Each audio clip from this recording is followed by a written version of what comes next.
Good evening, everybody. Welcome to the show. I am Lou Mangello. You, of course, are my friend. If you are watching live, thank you so very much for joining me tonight. If you're watching on the replay, be sure to join me, actually us, every Wednesday night right here at 7:30 p.m. Eastern. Love seeing so many of you in the box already.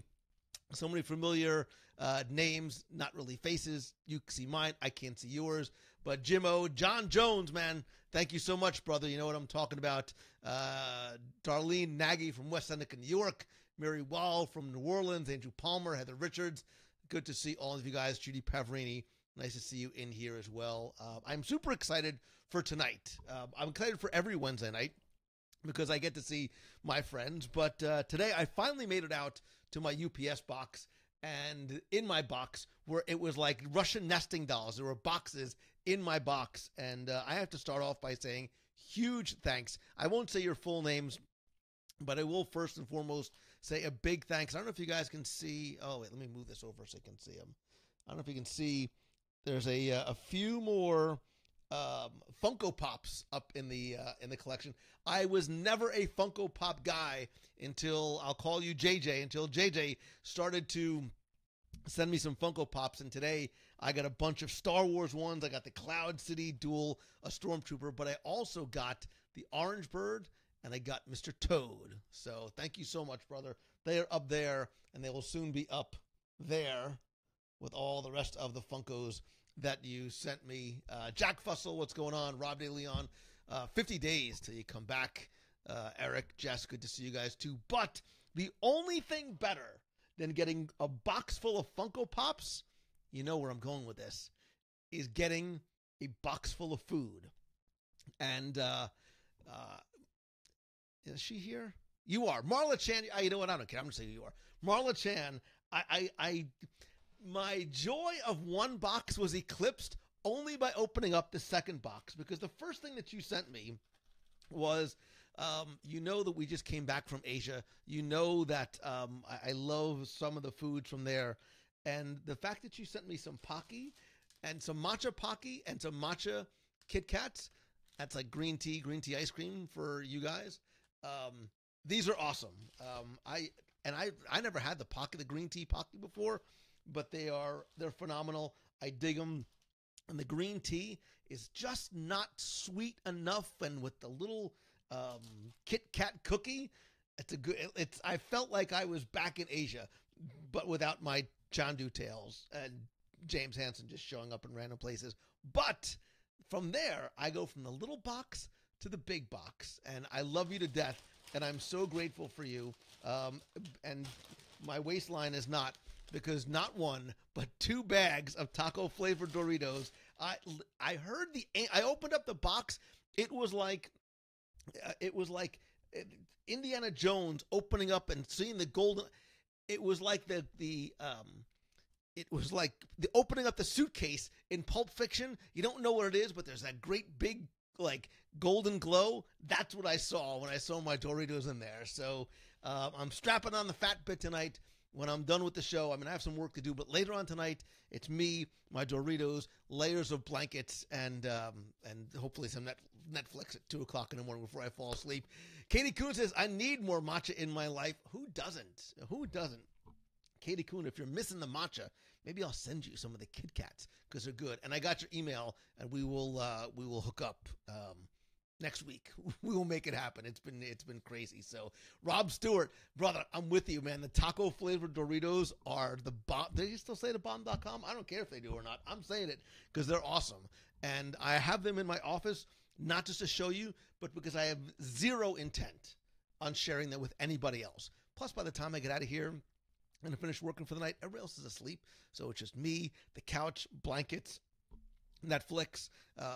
Although tonight might be an American Horror Story kind of night. So Martin Shergold from the UK, oh my gosh, every time I come up here, Martin, I forget to bring that funky sauce thing that you bought me from downstairs. I promise next week I will get it out for you and try it on the show. So Janice Smith, long time no see. Haven't seen you in ages. John Goldsworthy, hope you guys are doing well.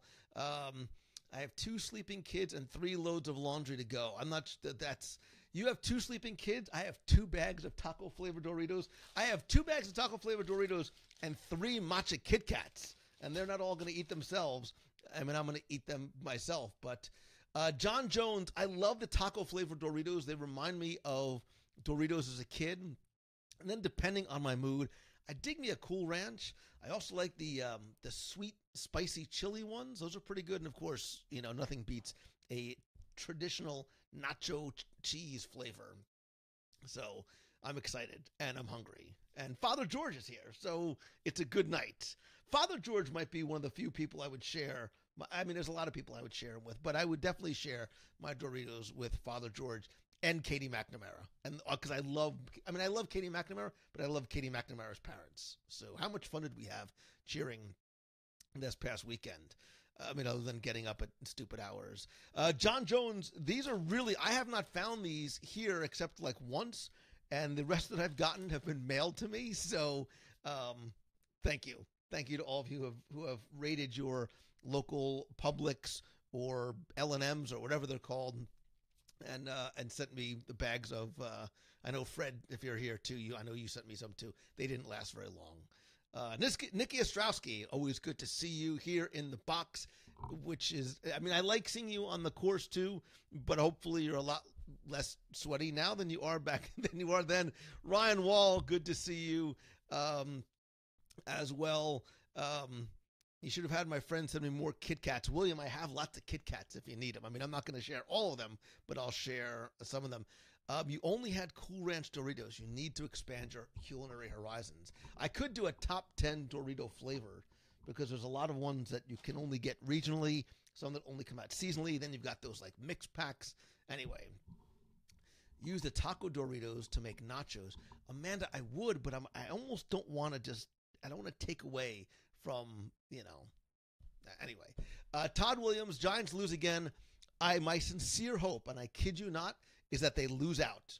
I hope the Giants lose the rest of their games for the rest of the season. Why? Because McAdoo has lost that team. I want him to go. I think they should put the scrub, nobody's a scrub. Put the second and third stringers in. Just throw the ball downfield. Hail Mary, flea flickers, Statue of Liberty plays. Go have some fun. Lose the rest of the games. And then just go ahead and get the first pick in the draft next year. So, Jimmy Styles, you keep up with that Eagles talk, you will be banned for life. But fly, Eagles, fly, man. You guys are... I will tell you, the pickup of Jay Ajayi was the smartest move any team made all year long. So, smart move on their part. David Coviel, I do not believe they make the 3D Doritos anymore. I think that was a late 90s, early aughts. I hate calling it the aughts. The early 2000s. Would I try matcha Doritos? Mariah Pop, I'll try anything once. I should just leave it just like that and not, I'll just let your mind, anything legal, anything mostly, I'll try almost anything once. So, Jamie Williams staying at the Bluezo, which you can do. Bluezo or Il Molino, I like them both, but I would definitely do Bluezo first. What you do is you order, don't even look at the menu. Don't even ask for a menu. When you get in there, you get the tuna with the nitrogen sriracha aioli on top as an appetizer, and then you get the Cantonese lobster. The only possible deviation from that would be to get the miso glazed Miro, which at the time that I ate it was literally the best thing I had ever put in my mouth, including taco flavored Doritos. So that's the play. That is the play. And then they move the desserts around all the time. Lee Cockrell, oh my goodness, now the pressure's on. Lee Cockrell is with us tonight. Lee, thank you so much for being here, and thank you again for being at Momentum. You were the star of the show, as always. And if you guys are not following Lee on social, you should. Oh, I wish my time management magic book wasn't so far away. And if you haven't read any of Lee's books, you absolutely should. And Lee, I got your email. We're going to do lunch in the next couple of weeks as our schedules align. Lisa Denoto Glasser says the Miro. She says Miro and drops the mic right there. I could not get away from the Miro literally for years until I tried the Cantonese lobster. Cindy says, I looked for your director's chair at the boathouse the other day, but I couldn't find it. You won't find it. I took it home.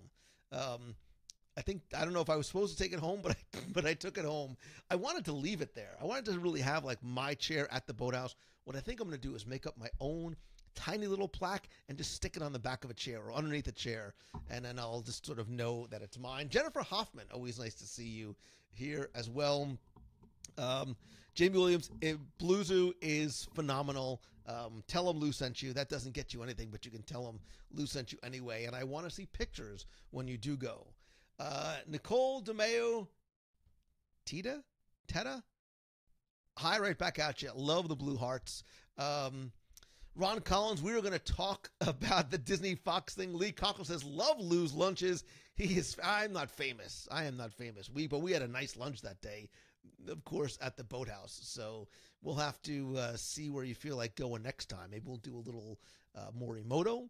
Maybe we'll do a little homecoming. Depends. We'll do Lee's choice. Mike Larmoyu wants to know, your daughter wants to know if I like Port Orleans Riverside. I love Port Orleans Riverside for a lot of reasons. I love the theming there.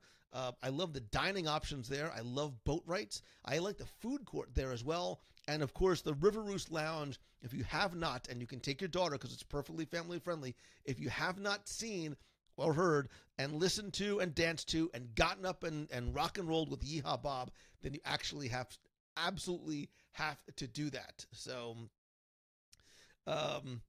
Tacey Atkinson, nice to see you. Lisa says, oi, again with the boathouse? I promise, one of these days. Mariah Pop's going to the boathouse in January. Lisa, I'll try and take you before January. How's that? David Coviel's getting the first snow of the season. Whew, man, it's still like 85 degrees here in Central Florida. But I know a bunch of you have asked, John Fulton, Boathouse is awesome, right? I don't lie. I do not lie. It's a good time. Darlene Nagy from, Stephanie Perry Bullock says, Lou, me, you, lunch with an Imagineer? We could do that. Martin liked the live stream from the studios yesterday. Too late to watch live. I will tell you as a quick aside, I really did like the projection show that they did on Tower of Terror. The play is you stand about halfway down Sunset Boulevard, a little bit right before the second entrance to oh my gosh, I'm drawing a blank. The Snow White Theater on the right hand side, because there's a screen, there's like a giant television screen halfway up the street, and that plays in tandem with what the projection show is. So it's really, really cool, and I dig it, and I like the music. And then you go right over to Hollywood Boulevard, and then you watch the amazing Jingle Bell, Jingle Bam show on the Chinese Theater. So Boathouse is life, says Joe Messina. Somebody said, did I see your comment? If I didn't see your comment, excuse me, John Gray, just hit it again. Do it again for me. I don't like seafood, but can't wait to go to Boathouse and Hobby. Amber Bramble, nice to see you, number one. Number two, don't forget that Boathouse is a Gibson's restaurant, so they have arguably the best steaks on property. They are the only restaurant chain that has their own USDA certification. If I sound like I'm shilling for them, I am, because I love them and I dig them, and the only thing better than the food is the service. So if you want a really good steak, that is a place to go. Kyle Loomis, I think the BAM is better this year. I think the projections are better. I think the pyrotechnics are better too. Mike Larmayu, I have not seen Ragnarok yet. I have been a busy little beaver playing catch up, getting ready for stuff. And I have not seen Ragnarok. And I probably won't see Ragnarok until next week. And it's killing me, Smalls. Patricia Matos, it is your first time here. Thank you for spending and sharing your Wednesday night with us. Welcome to the box. Where are you from, by the way? Kelly Grove is from Bethlehem, Pennsylvania. Is it, Dad says we should celebrate Show 500 at the Boathouse. I'd like to, Katie. I'm already Show 500 is going to be interesting. That's all I'm going to tell you. I'm logistics. It's not like I didn't know Show 500, and Becky, if she was here, would yell at me. It's not like I didn't know this has been coming for 500 weeks, but it snuck up on me, and I'm scrambling. And part of the problem I ran into this week is that there is no room at the inn. Like Walt Disney World is at 99.999% capacity, which is great for Disney. But finding rooms there, finding space there was incredibly challenging. Favors had to be asked for and called in, and the space I was able to get is tiny. So we're gonna do the best that we can. Terry Will, are the steaks better than Shula's? I would literally have to go like back to back to compare. The last time I had a steak at Boathouse, it was remarkably good. That being said, when I ate at Shula's and had a steak, and it's been years since I've been there, like that's a nice hunk of meat. And it's a true steakhouse. So you select your Rustler Steakhouse. Oh my God, Louis Ramos. You select your the cut of meat that you want, and you also select the individual sides, and it really just has that steakhouse feel to it. It's dark and it's woody and it's beautiful. It could even be romantic if you want it to be, but I need to go back. And Katie, I agree with you. I dig the new Dolphin Lobby is beautiful. It is beautiful. Cindy, you're running again this weekend. You're a machine. You're a Ragnar relay this week. Is that like Ragnar, like Ragnarok? Bull and bear steaks. I can't compare well, I haven't had bull and bear down here, so I can't say. But Jennifer Kaufman says Shula's is the best steak I have ever had. So that says a lot. Jess Rob McElroy says, how is Thanksgiving in the parks? It's crowded. I mean, look, to be clear, it's crowded now. So like I said, when you're at 99% capacity, it's crowded. That being said, if you haven't made dining reservations yet and you want a Thanksgiving meal, I would get on it. Although Morimoto, Boathouse is still my favorite, but Morimoto is doing a Thanksgiving Peking duck, which if I wasn't going to be with my family, I would absolutely go and do. So do I think if the Dark Knight trilogy didn't happen, do you think Disney would have bought DC Comics instead of Marvel? No. I have come to learn over the past number of years a little bit more detail about how and why that Marvel deal happened, and DC was never in the running. It was never in the running. Carmel O'Reilly, where am I going to be hanging in Disney this week? I'm supposed to be somewhere in the parks tomorrow. I think I'm unfortunately going to have to bail on that. And then Friday morning, stay tuned. Turn on notifications if you haven't already. I'll do a quick little, let me see if I still have my video thing. If you haven't done it before, where's my little video notifications video? There it is. I'll turn off the audio on it, but so you can see it. Make sure you turn on notifications because Friday morning, I'm going to be as a special, as yet undisclosed location. And I'll be broadcasting from there for a little while. I'm going to get a sneak peek at something special. So I can't necessarily show you that thing, but I can show you where it's going to be to give you an idea. So Karen Musgrove, the new projection show at Tower of Terror, I really enjoyed last night. My Halloween decorations were still up as of this morning. Again, I'm way behind in playing catch up, but I really got into the Christmas spirit last night. The snow on Sunset, the snow on Hollywood Boulevard, going from the Sunset Sparkle, whatever they call it, castle, the projection show on the tower, and then going over to Hollywood Boulevard really got me into the Christmas spirit last night. And are they doing a Christmas merchandise media event? I don't know, but I will be at the Christmas party. I believe I'm going to be there. I will be there next Friday, the 17th. Wow, it's a busy day. I'm going to be at a meeting. I got something to share with you in the morning, and I got something to share with you at night. So, again, make sure you guys turn on notifications. I got a lot of live stuff coming up soon, including, by the way, don't forget, this weekend is Show 500. These times might change, just FYI. The 4 to 7 might be 5 to 7. It might be 4 to 6. We're going to see, but I will be broadcasting this weekend, it is a celebration of you. So what I really want you guys to do is call in, and I'm going to call in and I want to record for the show. I want you guys to call in with your favorite memory of the show, whether it was a show that you enjoyed most, a special guest, an event, a live broadcast, something, a cruise, something that we did together. I really want this show. I want to celebrate you and the 500-ish, because there's actually more. We'll talk about that on Saturday.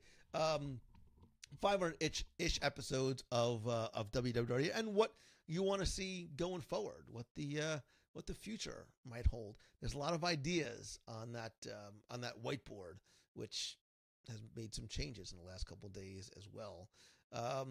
Mike, have a good night as well. Jessica Graziano is excited for Saturday. I am as well. I have a lot to do and no time to do it in between now and then, but we will make do and do the best that we can. Again, it was a challenge finding space this weekend, and we'll see how it's going to work. We go with the flow, baby. That's what we do. That's how we do it. So, Michael Fernandez is training for the marathons while you're listening. Is this your first marathon, or have you done it before? Amanda Catherine Locicero, always nice to see you. Happy belated Aulani anniversary to you as well. Stan Solo's off this Saturday. You seldom get Saturdays off. Hopefully you'll be there as well, along with Karina Rojas. Little Timmy's favorite Muppet, Ratzo. Going to play the pick 3 with the number 500. Who's with me? That's a good idea. I should play the pick 3 with 500. And if I win, I'll just use the money for you guys somehow. Kyle Loomis wants to see the board. You don't want to see that board. There's lots of ideas, lots of things I want to execute on that board that I have not had a chance to do as yet. So, does the tot still run during the holiday show? Does the tot still run? I literally have no idea what you're talking about. Jesse McCullough says, Apple symbol, bet the whiteboard. It's happening here too. I guess you're doing it from your phone. The whiteboard looks similar to the floor plan of the boathouse. No, there's actually no mention of the boathouse there, other than I need to go back soon because I haven't been there in a week or so. Any dates for the December meetup yet? No, but I can take a quick look at my calendar and try and see. Let's see. It might be the week or weekend of December 5th through the 11th for a couple of reasons. So it'll probably be earlier rather than later. Dean Gavo, nice to see you as a Ran by the Beach Club for your Wine and Dine half marathon. Congratulations. I know the weather was hot and humid that day. So congratulations to you. Tower of TOT means Tower of Tuna, which is exactly the way I like it. So Troy Houghton, it might, actually be the first week in December. Does Tower of Terror still run during the holiday show? Man, I'm woefully confused as to what you mean, so I apologize. Dave Rashoni, I love that guy. Dave Rashoni is the music and the voice and the composer behind the WDW Radio theme song. Who knows? We have something special for 500. Maybe we'll have something special for 500. Allison Obsatz Bertollet, you've missed nothing except lots of discussion about food. We haven't talked about the Fox thing as yet. RJ Shimp is from Fort Lauderdale. I haven't been. I want to go down to Fort Lauderdale, Miami area again soon. Do I own stock in the boathouse? Is it the best place we've ever got? The Alaskan. Oh my God, mind blown. Jessra, I don't own stock at the boathouse, but I kind of wish that I did. But God, they make me feel like family when I go there. If you like the baked Alaska, you got to try the new macadamia turtle pie that they have. The only thing better than that, I still think the blueberry crumble cheesecake is the best dessert I've ever had anywhere. But they also have a new lobster mac and cheese, which just made it onto the menu. So, any spoilers for show 500? Yes. Stephanie, I will give you the real deal, no nonsense spoiler for Saturday. I have no idea what's going to happen on Saturday. I am literally going to, Saturday is probably the most winged thing I have ever done. I think my travels throughout September really sort of set me back, and 500 came up like that. So we scrambled just to try and find a place and something to do.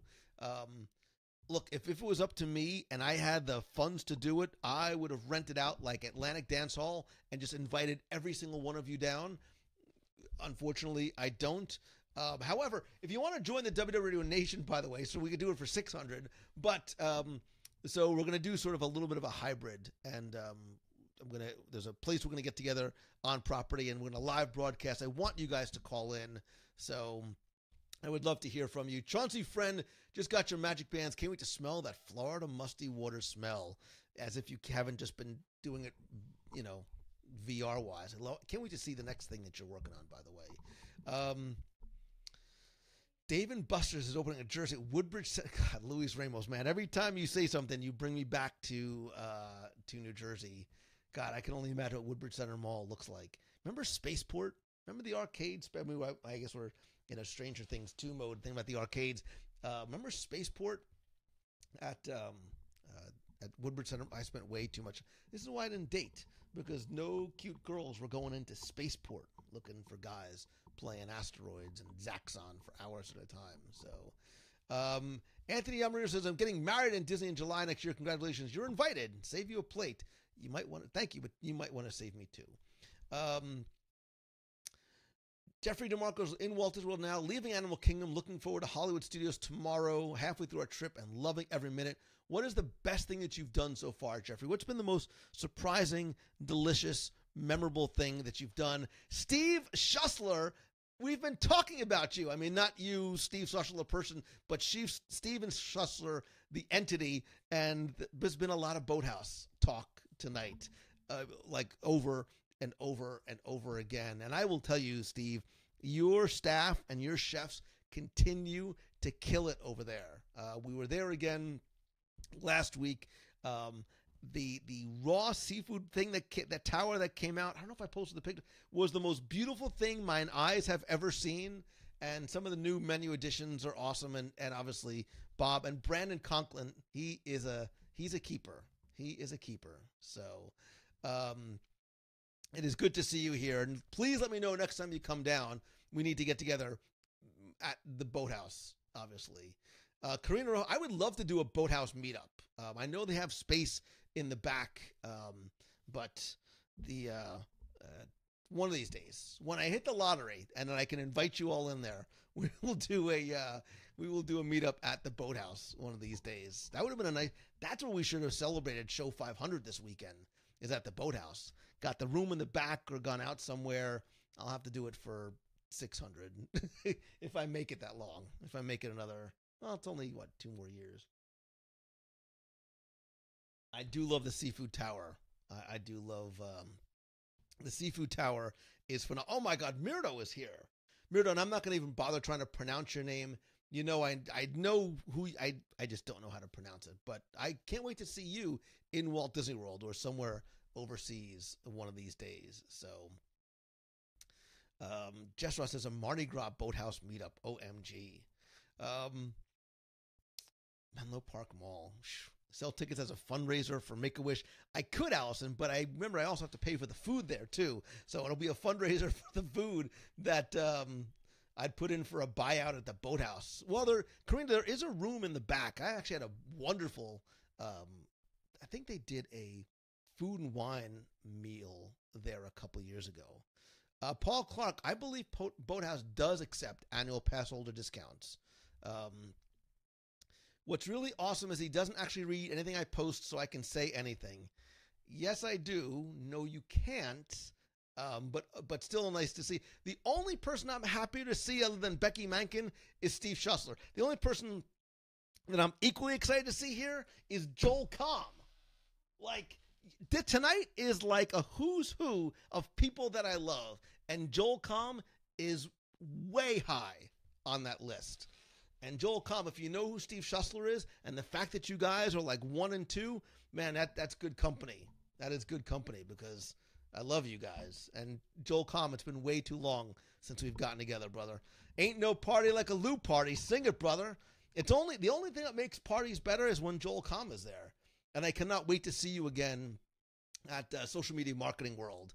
If you are not following Joel Comm and you are at all interested in what's going on the interwebs and the MySpaces and the live video, there's nobody better and nobody that has more fun, see what I did there, than Joel Comm. And you can find him at joelcomm.com. 2 M's, then 1 M. Megan, I have not seen Thor Ragnarok as yet, so no spoilers, please. Joel Comm, it is time, brother. It is. We definitely need to get together. I want to hear about all the amazing things that you do. Joel Comm's my hero, man. I won't turn the camera around, Joel Comm, but if you saw the Joel Comm shrine, which is right next to the Boathouse and Steve Schussler and Dorito's shrine, it's huge. It's huge on that side. Crypto Go. You're doing the Bitcoin thing, huh? Did you get one of those Bitcoin, those big boxes that, what are they, the currency sucker vacuum things? Let's see. Ida Williams says, this time last year we were on the Disney Magic. So where were we last year? We were in Puerto Rico. That's right. We were in Puerto Rico this time. God, that was nice. Joseph Ballesteros says, Joel Comm helped me figure out Facebook Live and OBS. Thank you, Joel Comm. I told you. The guy is a genius, the nicest guy. And Joel Comm was actually on the show twice, right? We walked the world with Joel Comm, and then we did something else back on show 380, 385, I don't know. Steve Germer says, I started listening last month. I'm up to episode 62. Haven't enjoyed a podcast more than yours, and I look forward to listening to the rest and catching up. That is the nicest thing I have heard in the last all day. It is the nicest thing I've heard all day. So Stephen German, thank you so much. How did you find the show? How did you find the show? Let's see. I jumped out of the box just to follow Joel. Becky Menken, it's the second best decision that you've ever made. The first one was partnering up with me. Second best decision, partnering with me, following Joel Comm, marrying that saint of a husband of yours, and that's about the extent of the good decisions I can think of at this time. So, let's see. What are some holiday must-tries for food and sweets? Going to the party on November 28th. So, Stephanie, I'm actually going to the party next Friday. I will definitely do a show. I'm thinking of a top 10 things you need to do, things you need to eat, see, eat during the holidays at Walt Disney World. And John Hand, somebody said you just popped into the box. It's good to see you, Fred Abley. This is like a little Momentum mini reunion in here. I love to see so many guys. And first of all, for those of you who are in Momentum and have been posting in our group, I love to see what you guys are doing. I don't know if you guys can see where it is, the domino up there. I love to see your dominoes continuing to fall. It's incredible. It's a good feeling to know that you didn't walk out of there and let the momentum stop while you were there. So, and actually, I have you know what these are? I have these ready to go out next month. I'm going to keep you guys accountable and follow up with every single one of you. So, Nick Horvath says, I recently discovered your podcast with my friend Wade Anderson. Oh, I know who Wade is. Love to join the podcast and follow the adventures. I jumped out to check out Joel Comm too. To see there's a lot of love in this room, in this virtual room that it is. So, Melanie Jones is signing your LegalZoom papers now. It just came in the mail. Melanie Jones. And if you want to, Melanie, I won't say in case you don't want to, but if you want a link here in the comments or here in the comments or wherever the comments are for you, the stuff that you have and the stuff that you do, these are your people. I am sure they would dig it. Darlene, somebody said spiced caramel apples. God, that sounds good. When will we see a WDW Radio Lou Mangello bobblehead for sale? That's the stuff of nightmares, man. Nobody wants to see that. I am sure nobody wants to see me as a bobblehead. John Hand says, I found another guy to come with me next year. The more the merrier. Well, I'm still keeping it at 50 next year. A couple of things are going to change, but bring a friend. Bring a friend. So, let's see. Have I decided on meetup for December? Not as yet, Kristen, but it's probably going to be in those first 2 weeks. So just a quick look at my calendar.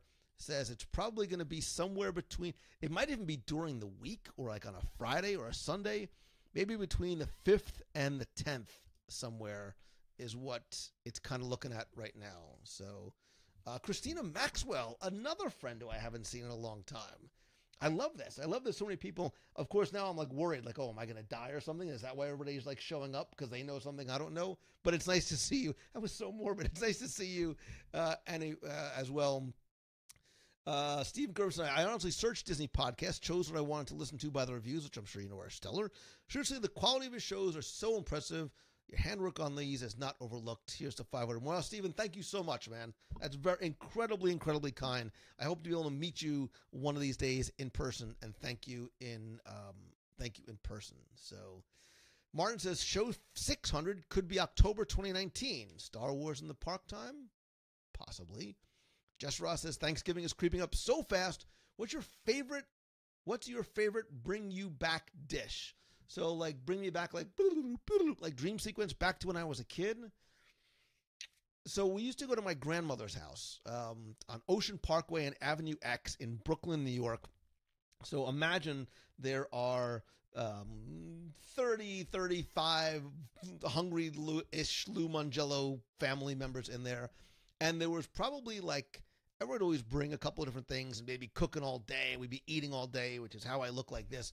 But there were always like 3 or 4 different stuffings, and so one was like a bread stuffing, and one was like a meat-based stuffing, and the stuffings. I'm all about the stuffings. That's how I look like this. Although, when I was a kid, I was a string bean. I will probably never post pictures of me when I was younger, although for those of you who were at my 40th birthday party, surprise party, my mother, unfortunately, took some of those pictures out. I was a string bean, man. And then I hit law school and I blew up like Baymax. And now I wear black because it's the most slimming color. I'm trying to literally adjust the lighting in here to make the shadows fall to make me look taller and skinnier. So, John says, by your calendar, will I be around the 1st of March next year? So my calendar changes pretty dynamically. But if I was to look right now, I am not going to be around the 1st of March. I'll be around like the 6th of March. And the reason why is because I'll be with Joel Comm in San Diego. I shared a graphic and an affiliate link. I'll be with Joel Comm. And Christopher Manning says, I wear black too. I love it. And Father Christopher, I'm going to get your package out probably tomorrow to you. Don't you worry, brother. Father. But you know what I mean? We're brothers, but you know what I mean. What was I saying? I completely lost my train of thought. I'm starving. I should just rip open these bag of Doritos right now. John Delancey, it is nice to see you as well. Did I ever have Jose Tejas? Oh my gosh. Jose Tejas, was that on Route 22 in New Jersey? Vincent Iole, right off the Belt Parkway, which is, to put it in Father Christopher terms, it was probably the closest to hell or purgatory on a Sunday afternoon that you can ever get, because you sat there, you come off the Verrazano Bridge for hours and hours and hours trying to get to your grandmother's house. And that's why on the way home, even after you ate all day, your dad would take you to, I'm going to cry. Your dad would take you to Nathan's in Coney Island because the French fries and the hot dogs are so good. So, your Walk Around with Joel Comm is another one of the classic podcasts, says awesome Fred Abley from GetMeCoding.com. Ed Phaeton, I am speaking at Social Media Marketing World. Can I say it's my favorite conference that I don't host? How's that? I have a bit of an affinity for momentum, but Social Media Marketing World is far and away my favorite conference of the year. The people are great. It is the most well-run, well-organized conference, and that's where I met Joel Comm. That's where I met Joel and so many of the people that I have not only looked up to, but really have become friends with as well. So, oyster dressing. Who's talking about oyster dressing? I don't even know what oyster dressing is, but now I kind of want some. When my stepdad stood up at the meet next to you, I died of erection. He's 6'5". Yeah, he's a tall drink of water. So,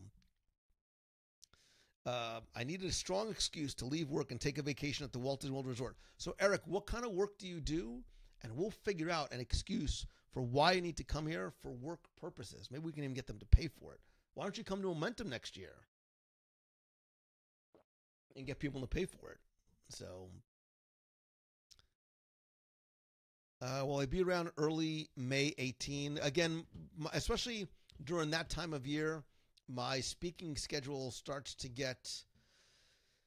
So I literally don't know why I have Girls Weekend on here. I don't know what that means. I don't know, but yes, as of right now, May is pretty open, but that changes a lot. So Nikki Claro says, I've been listening to the podcast for just about a year. I'm loving it. Thank you.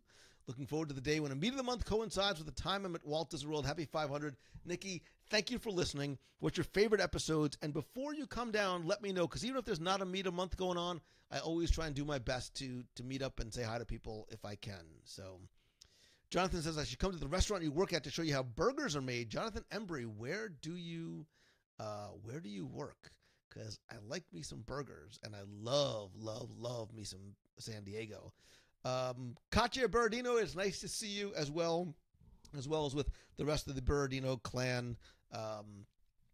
People are saying, feel better, Martin. I don't know why you don't feel well, but you're struggling with the flu, going to hit the sack. Good night, all.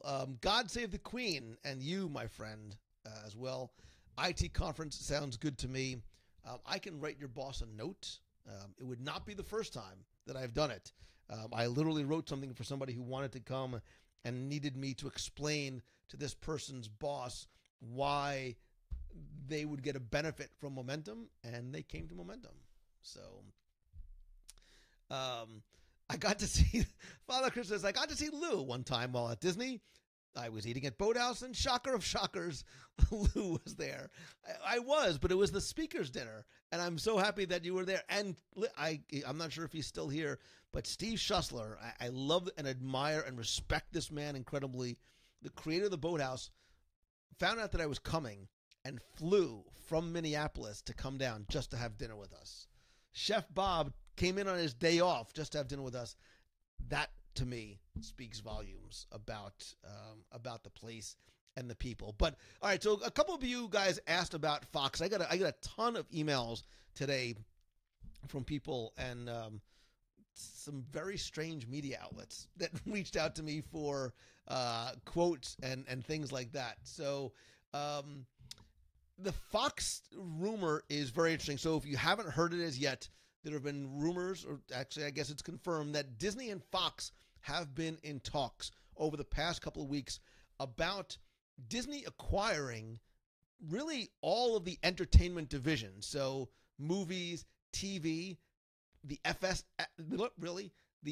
networks, and National Geographics. They won't get the news or the sports stuff really for antitrust reasons.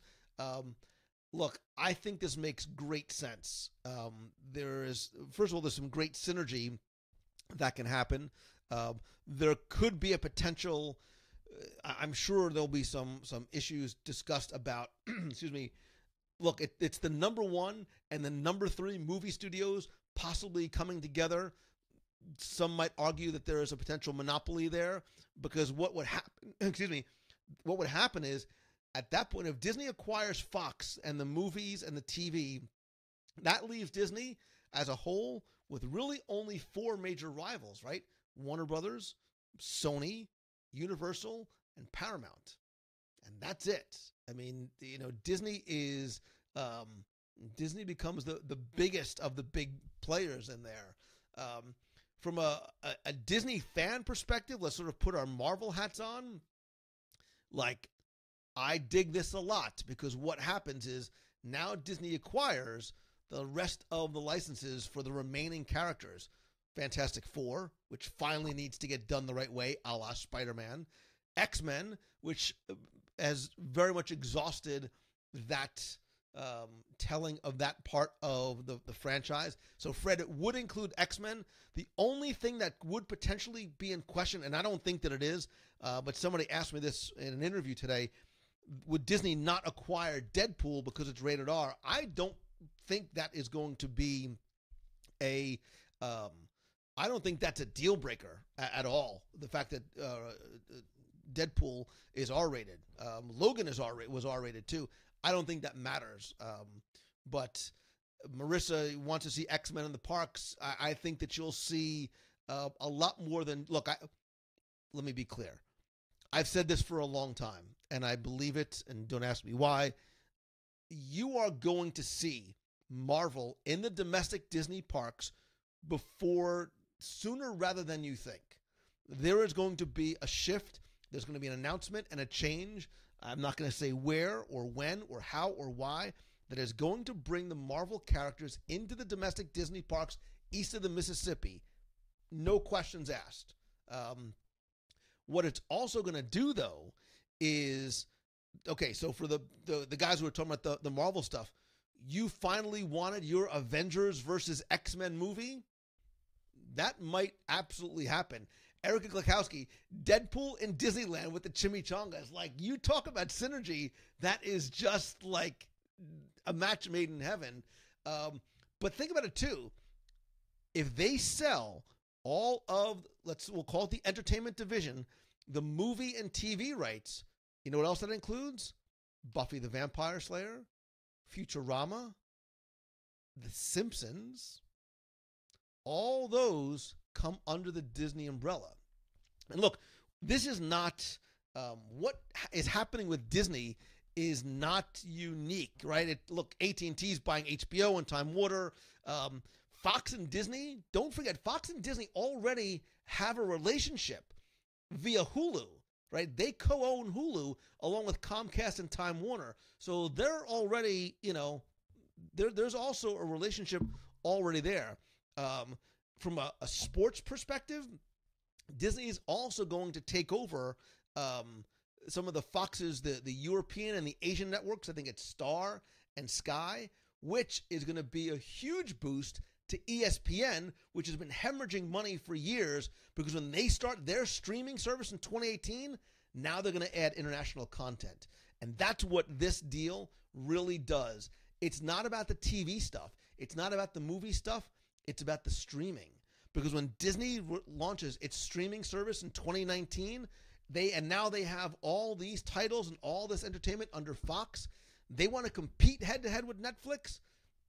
There is a potential, especially if they acquire Fox, they can do a lot of serious damage to the Netflix user base. This is huge. Chris Rhodes, is Firefly under there too? I was a huge Firefly fan, shiny. So I would love to see that as well. But it'll be interesting to see. It'll be interesting to see what happens. But I think, again, this is more of a play. Not that the movies and TV don't bring in a huge amounts of revenue, but this is a play to really add more cornerstone content to the streaming service. Look, the handwriting's on the wall, folks. We've all been seeing it for years. We are an on-demand generation. We want to see what we want, by who we want, when we want, on demand, everywhere, right? We want to see it everywhere. That's what Disney is doing. They are leveraging decisions that they're making now for not tomorrow, but for the future. Look, even and I think somewhat as an aside, the way we are consuming first run movies is gonna change. The game, you can't argue that we don't. There's a lot of, look, there's something to be said for the movie theater experience, but there's also something to be said for wanting to see it on your couch with your layers of blanket and your taco flavored Doritos in the comfort of your home and your own bathroom and your own food. And we'll be willing to pay a premium for that. And that's, I think, going to change as well, too. And I think Disney sees that as well. Would I pay $30 to see Thor Ragnarok in my house the day it comes out on my 65-inch TV and super surround sound and couch and blankets with my family, then go to the movie theater? You better believe it, sister, brother. But we all know we're going to want to paying for Netflix and Disney streaming service. Tim, you're absolutely right. But as more and more people are starting to cut the cord of cable, this could be another thing that's going to make that push, because I don't necessarily think that Disney is looking to, evict Netflix from the space, but it might be the thing that says, now there's enough content that I love and that I want from the studios that I want on demand, and Netflix now is basically a studio of its own. You get those two, you get the streaming sports stuff, that might be all that you need. So it's going to be really, really interesting to see what happens. Paul says this is why ESPN is hurting. This might be the savior. I think ESPN's streaming service, remember the stupid that not so well thought out ESPN phone years ago?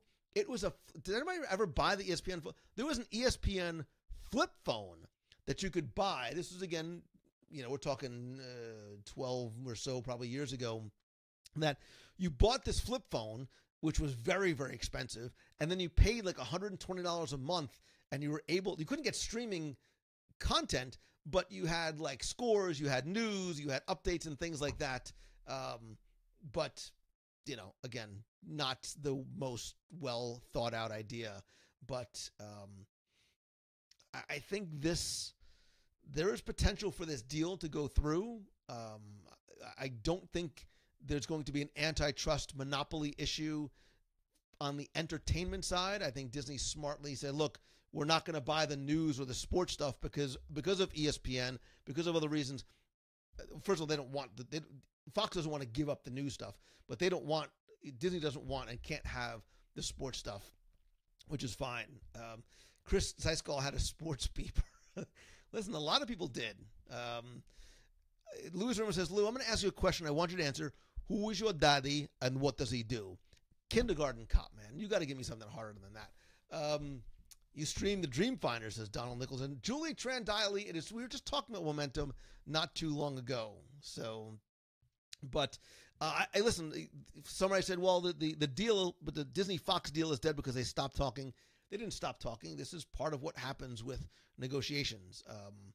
Kevin says, I think this is going to be Iger's last big acquisition before he steps down. Kevin, look, I've been saying this for years. When we look back on the Disney company 5, 10, 20 years from now, that's what Iger's legacy is going to be, is acquisitions. And I analogize what he does to Walt. Walt surrounded himself by the people and the companies that were the very best at what they do. Disney did the exact same thing. They did it with Pixar. They did it with Muppets. They did it with Marvel. And now they might do it with Fox. And, at the end of the day, what Disney has done I forgot Lucasfilm too.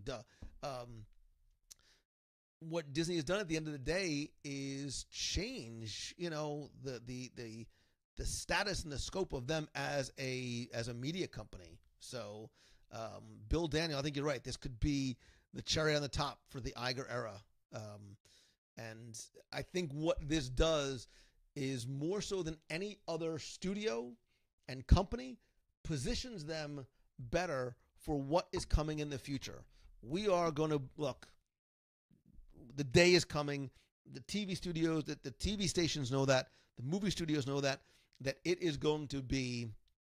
We are going to be on demand, streaming everywhere. You're going to forget all about, I only have 10 gigs of data. It's going to be unlimited data everywhere all the time, because that's how we're going to get and consume and create our content, is here. What we want, when we want, by who we want it from. And so John Stowers, if Disney buys Fox, what do you think Universal will do with the rise attractions that they have with Marvel characters and The Simpsons? John, I've been saying this for years, and I still believe it to be true. And this is why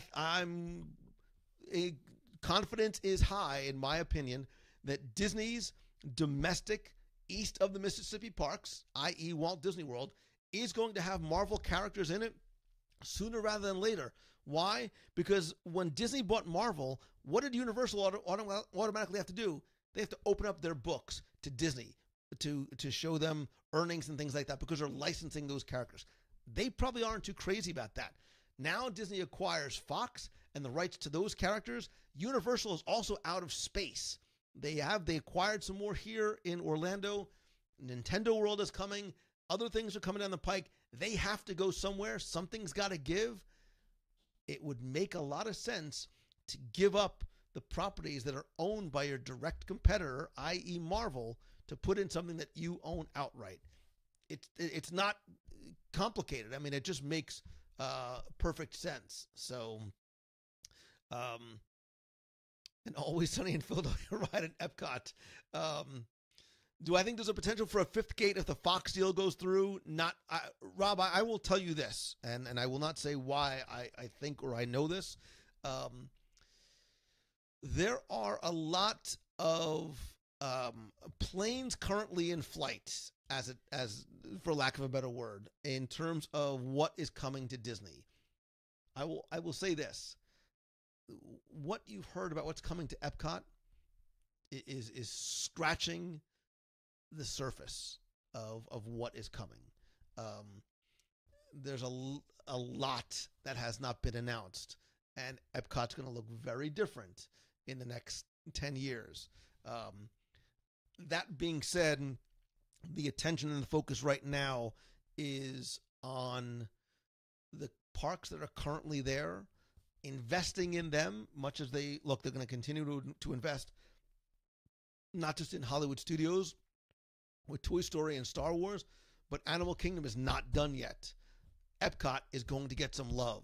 Tomorrowland is next, in my opinion, of what's coming next. Brian Becker, for you. Hey, lady! I think thank you for somebody else getting that. So, Rob says you know exactly what to say to get the Disney nerd way too excited. I do, because I am. I am the Disney nerd, and I am super excited for what the possibility of this will bring, not just to the entertainment mediums in terms of online, but what it will potentially bring to the 3D in-person interactive experiences that we want and have in the parks. And by parks, maybe I mean Disney Cruise Line as well. So there are some, I will tell you this, and Becky, I will not tell you why. There are some changes coming that have not been announced for a variety of different reasons that I think are going to shock people in a good way.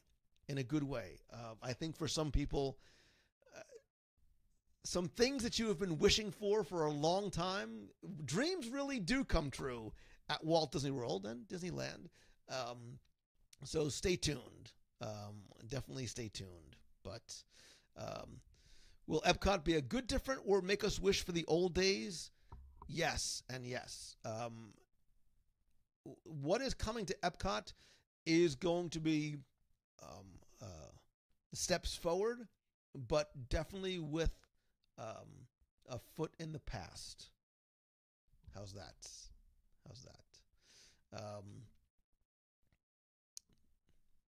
Mary Wall, don't be nervous. Don't be nervous. Because I think, and this is my opinion, I think over the years, Disney has earned our trust in terms of the decisions that they make and the things that they do. Save for maybe Stitch's Great Escape and taking away the liquid hot cheese for a short period of time at Pecos Bill's Tall Tale Inn and Cafe. Those are only the two things that I could point to that were not, maybe the best ideas.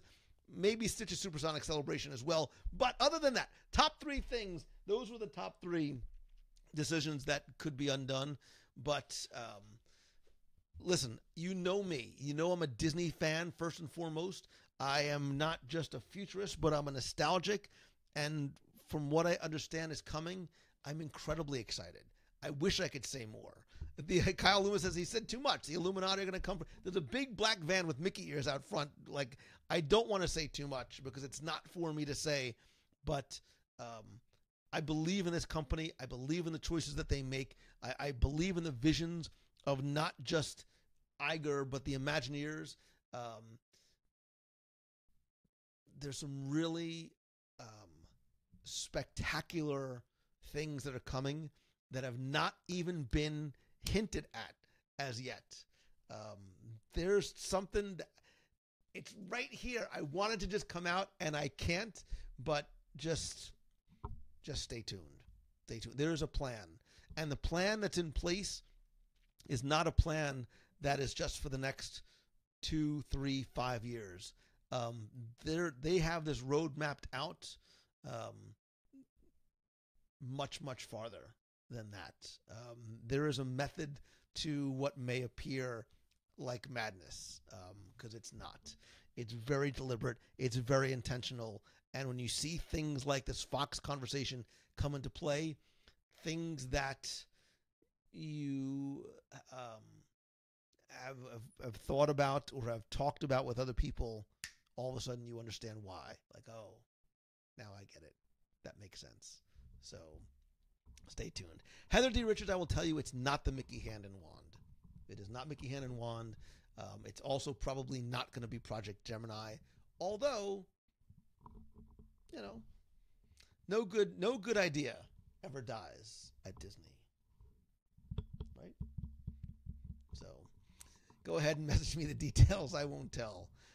You have a better chance of seeing the grease tape than you do me saying it. So, but all right. So here's what would you? Let's say the deal with Fox goes through, time and money are of no object. What's the one thing you would like to see happen or be built or an experience at Walt Disney World? What's the thing that you would love to have here? It can be an IP. It could be an attraction. It could be a hotel. It could be a restaurant, Boathouse 2, whatever it is. Is there something that you wish you would love to see? Michael Knipp, a successful Chick-fil-A. Michael Knipp, every meal at Chick-fil-A is successful, except when you're craving it on a Sunday afternoon and you know it's closed. You're like, man, I'd give anything for a spicy chicken sandwich and waffle fries. But let's see. Are they bringing back the Pink Castle cake? No. Jackie wants Pirates from China. Chauncey Friend, augmented reality thrill ride. I will tell you that part of that sentence is coming. You'd love to see Disney Sea come to Orlando. John Jones, I don't want to see Disney Sea come to Orlando because Disney Sea, spoiler alert, is perfect what and where it is. So, Mr. Toad hosts it to Horizons Resort. Iron Man anything, says Fred Abley. A fifth park, Buffy, a Horizons-themed hotel, breakfast at Tony's in Magic Kingdom, Marvel Land. That's it. I'm going to have a BF. No, wait. I'm going to write a letter. Dear fifth park, fifth gate, more countries in Epcot, Shannon King. First of all, hi. Stay tuned. Stay tuned. That's not, me saying stay tuned is not any big reveal. We've known, but what is going to happen? I want to say something, and I'm trying to think if I'm just sort of treading, like if I'm tipping. The budget for what is going to come to Epcot in the next few years is massive. It's massive. Massive in the B's. Not the millions, but the B's. Things that you... Did I mention the taco flavored Doritos?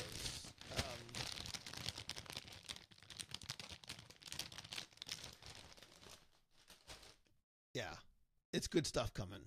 It is good stuff coming. Look, and it's not for me, and this is why I get frustrated with other outlets that reveal stuff that they hear from people. It is not for me to reveal things that I suspect or that I know. That is for the company to do. I am not a spoiler guy. I am not a secrets guy. I will never betray a trust that has been given to me. So when it comes out, we will get excited and we will discuss it, but I will never be the guy to reveal it. It's just not, it's not who I am. It's not what I do. And Christine Morrison, you can't wait I've seen the gondola. Wait till you see the gondolas. Wait and see the gondolas. They go back. I know nothing. I know nothing. It's an old Felicia, and it is old school Dorito bag, but they're brand new Doritos, and I'm gonna eat them all as soon as this call's over. I've got like 2 hours worth of work, and then I'm gonna go sit down and I'm gonna watch American Horror Story Cult or something. Who am I kidding? I don't care what I watch. I just want to eat the Doritos. So, can I reveal when it will be? No, Justin, because it's not. Again, it's not for me to discuss timelines. Number one, I don't necessarily know. Those timelines are often dynamic, and it's not. It's not my place. It's not my place. So, when the announcements are made, we can talk about them. But until then, say it in pin clacking. Mike, I actually took Latin. I think did I say this on the show this week? I actually took Latin in high school. I don't know why my mom thought that would be a smart move for my future, but it wasn't, because it's nothing. Anyway, Ricky DJ Technoid Reed, man, talking about people that I love. You are very high on that list, brother. Jason Elkins' December meetup is going to probably be the first week in December. I would assume somewhere between like the 6th and the 10th, somewhere in there. But don't quote me about that. So, a cereal bar would just see 3POs. I can't wait to try all the new food at the new countries. We just bonded. In that single sentence, you and I just bonded. So, John Stowers III said, what I love about Disney is that they integrate everything throughout their business units. I can't wait to see what the new Disney Cruise Line ships will have. Exactly, John. And Jimmy Swoop, Deadpool, not meaning Captain America, Deadpool meaning Spider-Man. You know, Deadpool and Spider-Man have a relationship in the comics. Oh my God, to see that, to see Ryan Reynolds, who is dreamy in and out of the Deadpool costume, to see dreamy Ryan Reynolds even with his messed up face, and Tom Holland, and forget it. Forget it. That's all I would need to see. I would never leave the house. I would just watch that over and over again. Malcolm Jones, God Save the Queen, watching from your United Kingdoms. Rob says, I'm taking you to the boathouse, getting you drunk on oysters, and I'm going to get these secrets out of you. Man, they have good oysters there. They actually have their own, like, oysters that are, I don't know where they come from. I don't know what magical body of water they come from, but man, they're good and sweet. They are good and sweet. So, dreamy is an understatement. Anything planned for the Alaska cruise yet? I can't wait for that one. Jonathan, I've been trying to plan excursions, but Becky's away on a cruise, and she's meeting with this one, and she's going with that. I can't, it's so tough to pin her down. So I know she's listening, and it's freaking her out. So that's why I said that. And yeah, drunk on oysters. I like the sound of that too. Although we had, let me see if I can find the picture, because I don't think I actually posted it yet. But if I can find the picture quick, and even though I'm doing this without my glasses on, wait a minute. Because the tower that we had the other night was so big and so good. Wait a minute. Look at that. How about them apples? That's tuna poke, lobster, stone crabs, 4 different kinds of oysters. We took that thing down like, man, there ain't nobody's business. That was a good time right there. Whew. The real Civil War will follow the Infinity War. Yeah. How about Black Panther and Storm? There's lots of good stuff that can happen with this coming back. So, Jimmy Styles, what's going on, brother? Did you order your Fitbit? I got my fat bit on tonight. Yeah, baby, this is how I'm spending you're running. While you run, this is what I do. I don't even know how we're friends, because we clearly have different ways of going out and enjoying ourselves. So, a blueberry cheese, a Tim Moore. I did have blueberry cheesecake, and I even shared it with Becky. Becky, tell them how good the blueberry cheesecake was.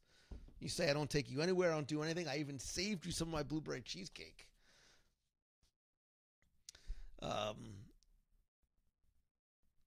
What did everybody? Sean Embry, no kidding.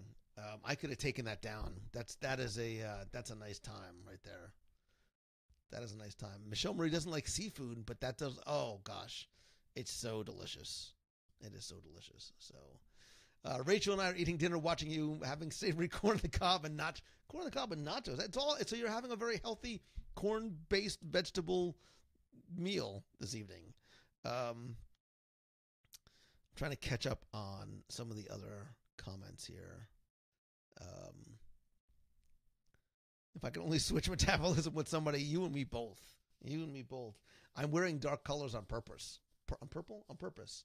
And as I say that, I'm looking over longingly at my Doritos. So, Becky Mankin, it was amazing, right? It was amazing. You don't have to be hungry for it to look yummy at all. I left for an hour and came back, and you're still talking about nachos. Lisa, forget, we were just talking about the boathouse. You missed the picture. Wait, never mind. You know what? Strike that. Forget I said anything about the boathouse. Yes, I'm still talking about nachos and matcha Kit Kats and matcha Pockies, which I'm not normally, I don't normally do the Pocky and the sweet stuff, but these are so good. It's like, it tastes almost like green tea ice cream, if you've ever had it before.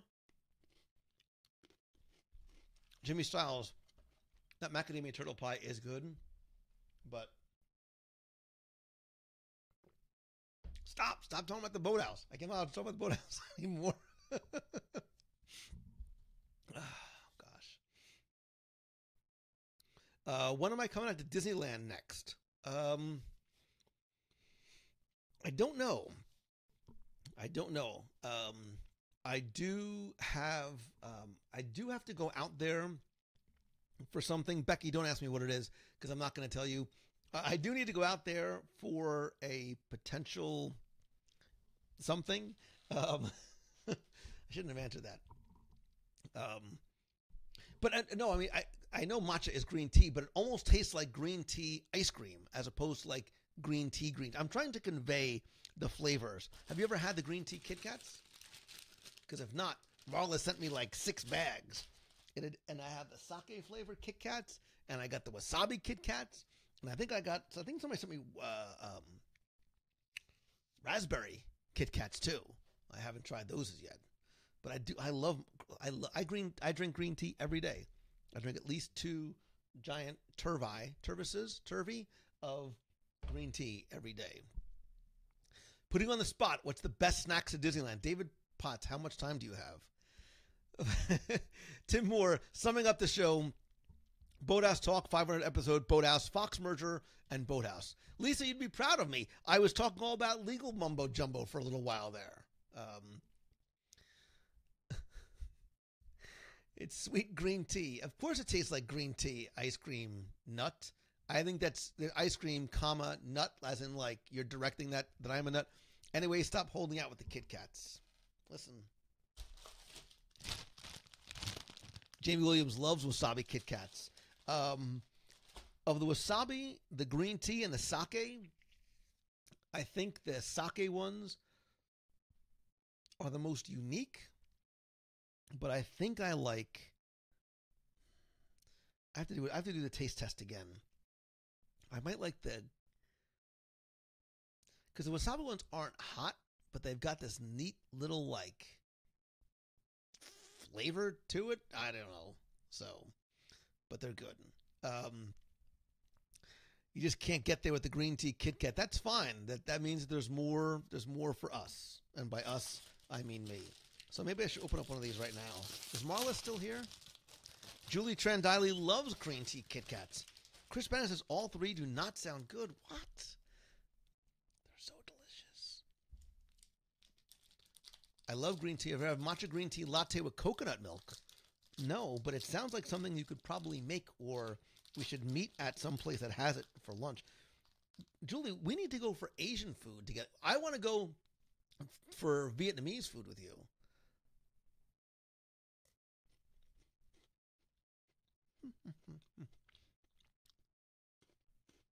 Mm-hmm. That's good. Want a lick? Psych. if anybody remembers from Eddie Murphy. That's really good. Yes, Julie, now that my travels are done, we do need to meet up and get together. You missed merger talk. My Wikipedia said, please. I love the fact that some buttheads have nothing else to do with their time but edit my blank and Wikipedia page. I'll just go in there and say recovering attorney. That's fine. I give you my blessing to go ahead and try that and try and change it for me. So yes, I'd love to go get far with you. Oh my God. So, and dumplings, lots of dumplings. I'm pretty sure you can't get a green tea Kit Kat at Hershey. Probably not, Fred Abley. Lou, so Christopher, Father Christopher, I have not been to France yet, but without a doubt, hands down, no questions asked, Tokyo, and then I'd go to Tokyo, and then I'd go to Shanghai. Or you could just come with us in a couple of years when we go to Shanghai for a few days, and then go to tour Japan, and then go to Tokyo. I don't care, Becky. I'm saying that's what we're doing because that's what we're doing. Joseph Jones, man, brother, look, they're up there, and they're up there, and I can't show you that. Wait a minute, but they're also the other ones over here, man. You're a good man, Charlie Brown. So thank you. Can you get the green tea Kit Kats at Japan and World Showcase? Mariah, I'm 93.87% sure that you can. I've also seen occasionally raspberry ones, and I've seen, oh gosh, it was maybe strawberry, but they're not there all the time. Darlene, you can get green tea Kit Kats usually either at like an Asian market, sometimes in Epcot, but next time I'll try and save one just for you. I'll try and save it. So, Marcus, my daughter actually made those Stranger Thing lights up there for me for my birthday a couple years ago. So these are a few of my favorite things. For those of you who are at Momentum, wait, oh God, I'm going to get this right one of these days. You should know what that Japanese symbol means. What else? Samurai Mickey is one of my favorite, and I've never seen him again. He was a Big Fig, and then some of my other stuff. You guys don't care. France is so cool. You get off the train there and come up in the middle of the two parks. Such an amazing experience. Mariah, that's next on the list that I need to go and see. But I will tell you, thanks to, of course, MEI and Mouse Fan Travel for all your vacation planning needs, we went to Tokyo and stayed at what is it's probably the best Disney resorts, and you actually walk out of there right into, you're in Tokyo Disney Sea, so, but it's beautiful. It is beautiful there. So I need lots of advance notice, so since I am at a school, will need to know if I need to quit so I can go to Japan. Father Christopher, if I was a betting man, I would say start laying the groundwork now for a trip to Japan in 19 or 20. Definitely in 19 or 20. So, Fred Abley, you got it, man. Kaizen, brother.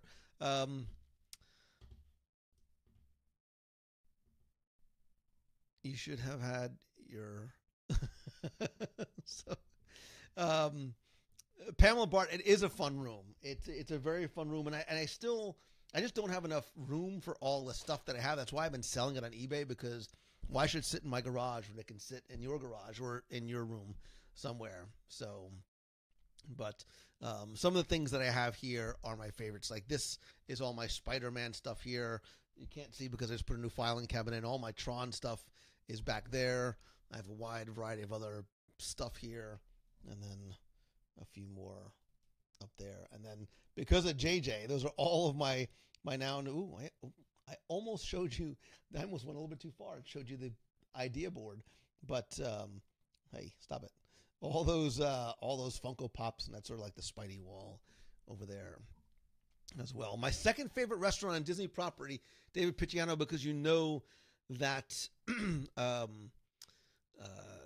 that Boathouse is number one. Number two, and again, it depends on are you going for like a formal. I still love Blue Zoo. I still love Blue Zoo. I could make arguments for Morimoto. I can listen under the right set of circumstances. I can make an argument for Homecoming. I could also make an argument for California Grill. I can make an argument if you're a steak person for Shula's. And I just remembered, I still have not posted so many videos from Asia that I have, including some 360s. Come on, Mangello, catch up. Pamela, I do have more to go on eBay. There's nothing up there right now. I'll try and see if I can get some stuff up before the holidays, but I don't know if I can. John Jones, if you come down mid-March, listen, man, if I'm around, we will definitely get together, without a doubt. So as of right now, I'm gone early in March. I haven't put another speaking gig later on in March, but it's here. So yeah, man, you fly, I'll buy. You pick the restaurant. Hopefully it's Boathouse. Rob De Leon likes Blue Zoo, Teppan Edo, California Grill, and Sanaa. I haven't done a review of Teppan Edo yet as well. That's something else I need to do. Maybe I need to do a review of a Japanese restaurant with somebody who's lived in Japan or is from Japan. Interesting. I'll have to think about that. Let's see.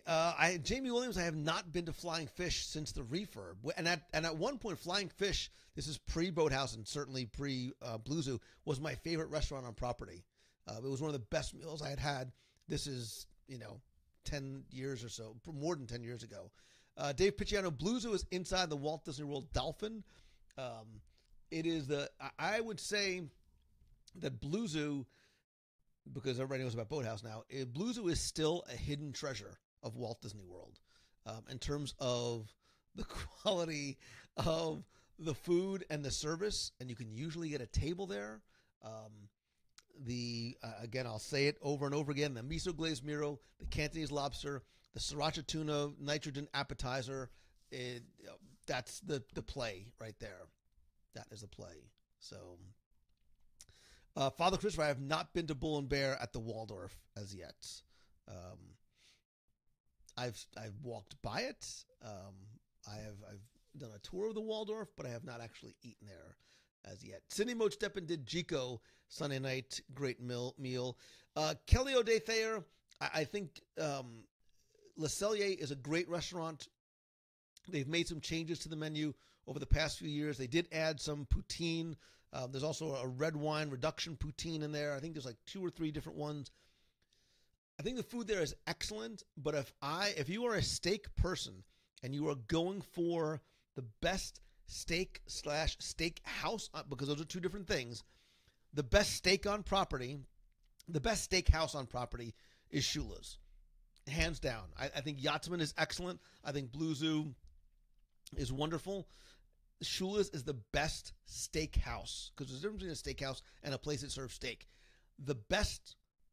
Arguably the best steak, and I know I sound like I'm a homer, but I am, is the Boathouse, because they really do have their own USDA certification for their meat. And I think, Jimmy, if you're still in here, I think you had the filet or something the other day. Like, you speak to it, because I don't normally get steak when I'm there. Although I've had it. Steve, if you're here, we shared some steak. It's remarkably good. It is remarkably good. Michelle Marie saying the bison at Artist Point, it's delicious for some people. The fact that it's bison might be off-putting. It shouldn't. It's not gamey at all. Joe Carroll, you haven't tried the Boathouse. What's wrong with you, man? Julie Dolly says the fries are amazing at Bull and Bear. I've only eaten at the lounge, not in the... Julie, maybe we need to have a meeting there. Maybe we need to have an entrepreneurial business meeting at the dining room there. Lisa says, I can't wait to go eat steak alone at the Boathouse. Patience, my young Jedi. Patience is a virtue. I will take you, and it'll be a glorious 3-hour finale. So uh, you don't have to go. Listen, nobody should go eat at Boathouse. I mean, you can, especially if you eat outside. It's very, very nice, but you shouldn't have to go and eat there by yourself. Isabel Bernardino, it's nice to see you as well. Taylor Wynn says there's something about the filet at California Grill. I think it's the view, and there's something about the sushi at California Grill as well. Peggy says they changed the bison at Artist Point. Didn't like it. I might need to go back and try it. Tepan for lunch right off the plane is my family's tradition. I like that a lot. There was somebody I knew, and I still know him, who was a professional football player. He was a starting professional football player who played for a team far from here. But this is where he moved his family here because he loves Disney. And his tradition was after the last game of the season, if and when his team did not make the playoffs, he gets off the plane and the first place he goes is to Beach Club. And he does Beach Club and he does Cape May Cafe, and that is his tradition. That's how he celebrated the end. Why did that light go out? Celebrated the end of the season. David Picciano, those are not subtle hints. Those are sort of smack you in the face. Boy, take me to Boathouse because I just moved to Disney World hints. Ricky DJ, Wiki Technoid Reed. I love the Cobb salad at Brown Derby. That's actually the thing that I can't get away from. Usually I would get the tuna. Did they still have the tuna appetizer there?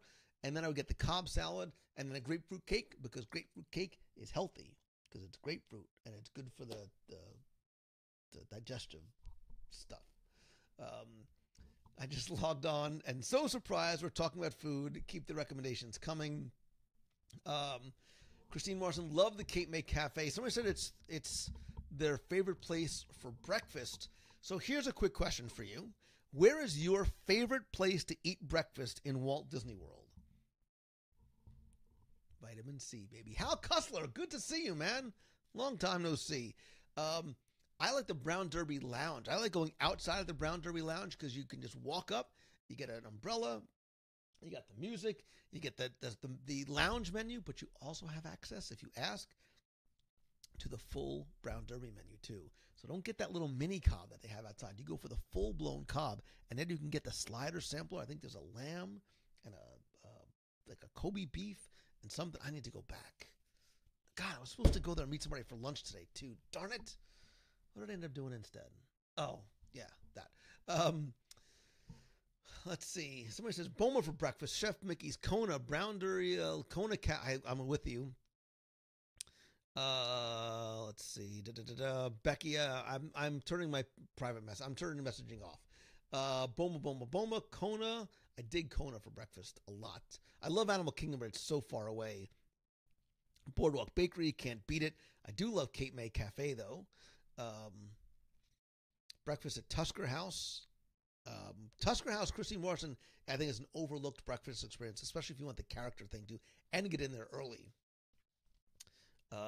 Chris is going to Morimoto, Le Cellier, Boathouse, and Paddlefish. Excuse me. That's a good trip right there. Father Christopher Lake's room service. Look at you. A cinnamon roll at Gaston's for the win. Says Jerry Joseph Falgoust Jr. There's a lot of J's in here, like J. Jonah Jameson. Tonga Toasted Kona, Ohana. I haven't been to Ohana. I have never done an Ohana live dining review. I think, okay, in the next couple of weeks, if you are a member of the WDW Radio Nation, I am going to put it out there and ask, maybe I'll recruit some of you who are in the nation and are either here on vacation or are local, and we will do a live, maybe we'll do a, wait. Maybe we'll do a live breakfast review somewhere. We'll pick a place, because I haven't done breakfast. I don't think I've done a breakfast review since Port Orleans. I think I did Port Orleans, French Quarter, and I think before that might have been like Whispering Canyon. So, we need to do Olivia's. We need to do Boma. We need to do Tusker House, Ohana. So I'll have to put that out there. Somebody write that down and remind me. If I can get through show 500, I'll try and remember. Is this Becky texting me? Oh, what is she saying? What is Becky?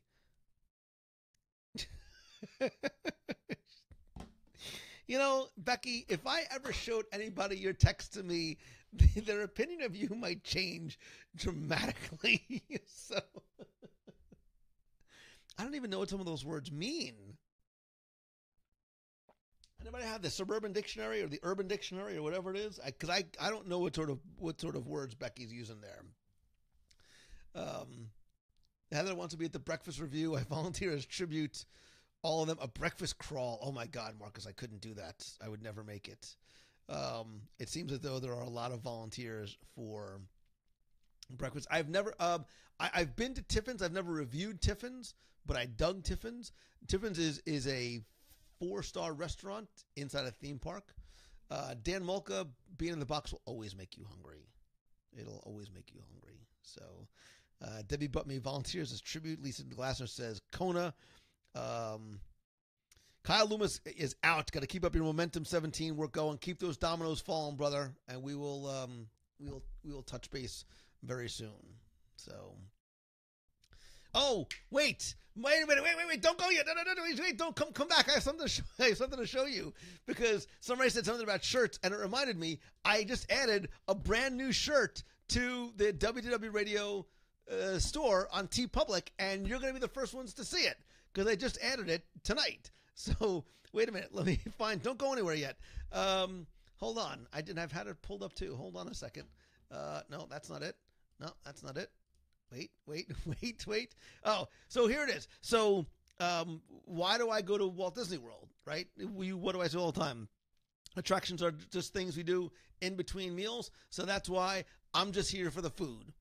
So, I decided not to litter it with a giant WDW logo. It says WDW way down in the box, but that's why I go. That's why I'm here. And I'm just here for the food.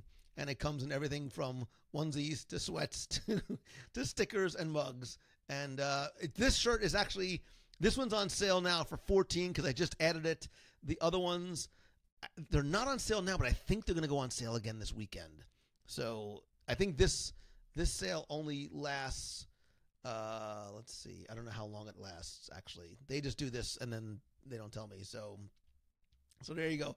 I'm just here for the food. And look, they even come in little onesies. And there's obviously you can get some of the other shirts in here as well. Don't forget, you can also now order your WW Radio Christmas sweater, which comes in t-shirts and long sleeve shirts and everything else like that. So when it does finally get chilly in Walt Disney World, there you go. You can have your, does it come in a Moo Man? No, but it should. If TeePublic had Moo-Moos, I would be set. So if you go to the WDW Radio shop, if you go to www.com/logo shop, hopefully that'll take you right there, and you can order any of those. I know that the I'm just here for the food shirt is on sale now. I don't know when the other ones are going on sale. So, and then there should be and then you can also get the Lou Sent Me shirts as well. So,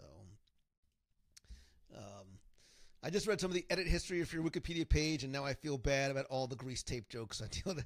David Potts, I'm laughing and sad to say that, fortunately or unfortunately, the stuff that's written about me on Wikipedia is nowhere near as bad as some of the other stuff that has been written about me. So, there's a lot of angry people out there with a lot of free time on their hands for whatever reason. And yeah, mean people do suck, and they're protected by their veil of anonymity. And I almost left in the name of the guy that put the last round of bad stuff in there, and I took it out because I'm not going to stoop to anybody else's level. So there you go. That's all I have to say about that. So Rob's going to get a Lou Sent Me shirt for his trip to the boathouse. Somebody actually wore their Lou Sent Me shirt to Food and Wine, and the first kiosk he walks up to, somebody's like, "Who's Lou?" So, no Doritos for mean people. Oh my God, Marla Chan, I love you so much. You have just, I will tell you something. These Doritos are going to be the second best thing that happened to me all day today. And by the time I'm done, it may even make a run for first because I love them so much. But David Potts says, just to be clear, I'm not going to stop the quest for the grease tape. I just feel a little bad. You can listen. That's all in fun, man. It's all good natured. Some stuff is just awful and mean spirited, and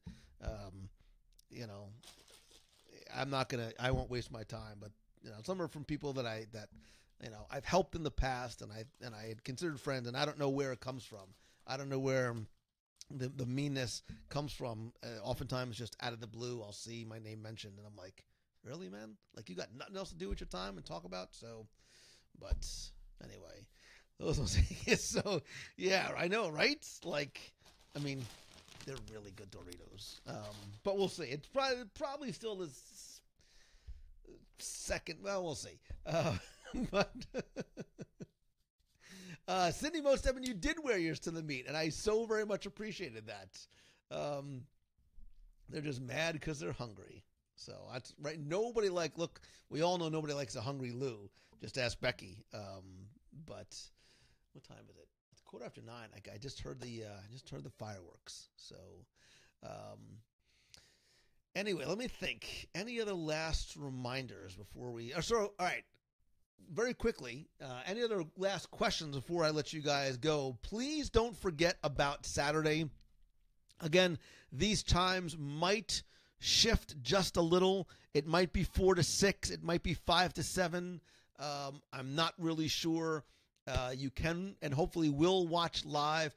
And please, I'd love for you guys to call in and share with me, share with us your favorite episode, your favorite story, how you found the show, your favorite interview, your favorite guest, anything it might be. And fireworks are still going. Becky voice before. Wow, that's like the third person who's asked for the Becky voice. Maybe I'll bring the puppet. Wait a minute. Maybe the puppet will make an appearance this weekend. You never know. You never know. So, thoughts on the Secrets of the Empire VR experience coming to Disney Springs? Chauncey Friend, my feelings on that is we're going to look back years from now at what was the first real, I take Disney Quest out of the equation, but really the first sort of step forward into bringing virtual augmented reality into the Disney parks. I think it's almost more of a test of the technology, the guest response, flow through, all those kind of things. Obviously it's about the experience, but I think that's what it's really going to be. So I'm excited to see it from, like you, probably if Lou doesn't describe Show 500 as a hot mess at some point during the broadcast, it's going to be a hot mess. Don't worry. I'm curious to see it from a tech geek perspective. Almost less so than the Star Wars perspective, although I do want to have that feeling of holding a lightsaber. So it'll be interesting. It'll be very interesting to see. So VR for rides. Yeah, I think Shabri, I think you're going to see some changes in the ride experiences. I think you're going to see things that we haven't seen before. And Marissa, I still have pop sockets. Don't worry, I still have pop sockets. So we'll have to give some of those away. I ran out of time tonight because I still have, too, the mystery box from last week. So I still have a couple of mystery packages and a few more that I'm going to put together and give you guys a chance to pick out. So Ricky DJ Technoid Reed, you will see the drones return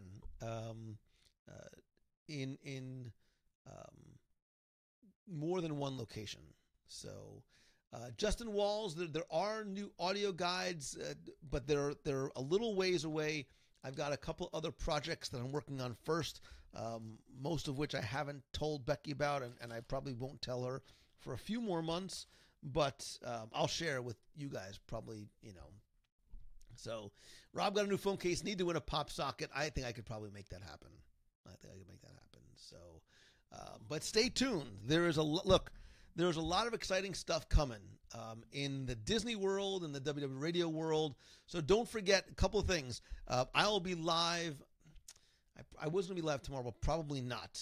I've got a bunch of stuff to do tomorrow. So don't forget, number one, that you can get your, hold on, let me just fix this here. Whoops.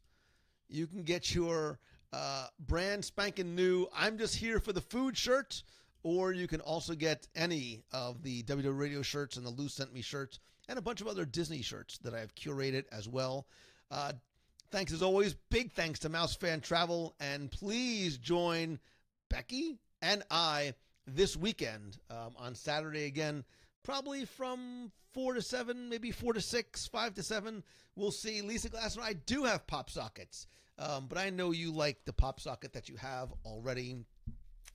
I still forgot to announce that other contest that I wanted to do, and it's too late now. So I'll probably announce it on Saturday, because there's always got to be there's a few new contests. And speaking of coming with us, if you are even thinking about coming to Alaska, I think Becky Mankin can confirm we still have a couple of cabins left at day one prices. So I'd love for you guys to join us. Thanks to all of you who are part of the WDW Nation family. I love and appreciate you more than you know. When you say pop sockets, I think of the Hot Pocket. God, I haven't had a Hot Pocket in so long. They're probably so bad for you, but so good. Much like my bag of Doritos. Marla, thank you for these. JJ, thank you for all 6 or so of the Funko Pops that you sent tonight. And I hope to see you guys. Look, Friday morning, again, turn on notifications. I will be going live from a not so super secret, but an as yet unannounced location. And I think you guys will enjoy where we're going to be. And then Saturday, stay tuned for the live show. I love you guys. I appreciate every single one of you. And thank you so much for being here tonight. Thank you for giving me the privilege of being here with you.